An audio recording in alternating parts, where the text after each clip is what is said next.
Hi, I'm Grandmaster Matthew Sadler, and this super quick video is in our Engine Snack series. Leela unveils an amazing attacking idea in an IQP that I cannot wait to use in my own games, and well, once you've seen this video, you'll be able to use it too. Let's have a look at the position. This is a fairly typical IQP position. Black sacrificed a pawn for plenty of development and the two bishops. However, white's pieces are pretty well entrenched in the centre, and it's not obvious how black should continue. In particular, the inclusion of h3 and bishop h5 is rather annoying for black. That bishop would really want to be on the c8 to h3 diagonal, so that if black lines up with queen on d6 and bishop on c7, then g3 would lose the h3 pawn to bishop takes h3. On h5, the bishop doesn't seem to have much influence on the king side. Now, what I was looking at, my natural blitz moves, I think the idea I'd look at first of all would be to play something like bishop b8, knight f3, knight e4. The amazing thing is that give this to Stockfish, and it'll just say bishop d2, queen d6, bishop b4. Really annoying move there, knocking the black pieces away from their ideal positions. Queen g6, rook c1, and Stockfish gives itself already a plus 4.5 advantage.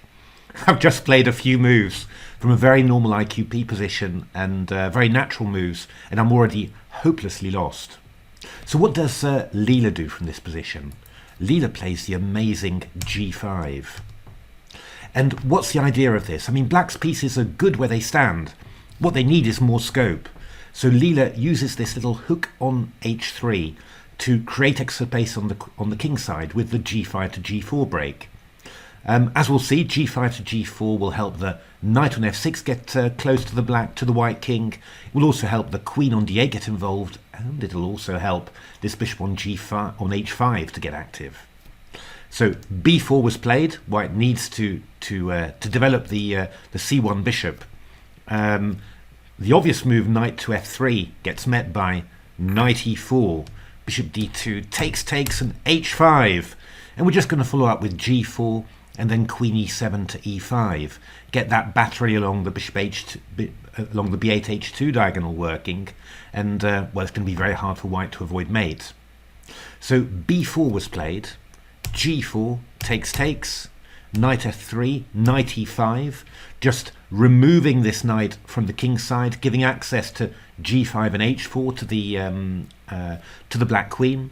Takes, bishop b2, and then the very fine idea, bishop f3. There we are, the bishop on h5 is getting into the action.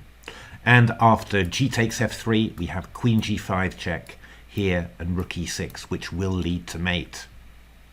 So after bishop f3, rook c1, queen g5, queen f1, h6.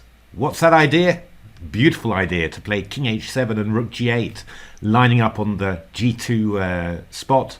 Well, Ethereal found a draw in actual fact. The key point is that well, if the king retreats to g8, we go back to f1, and black's no longer got rook g8 to put pressure on the king side, and f5,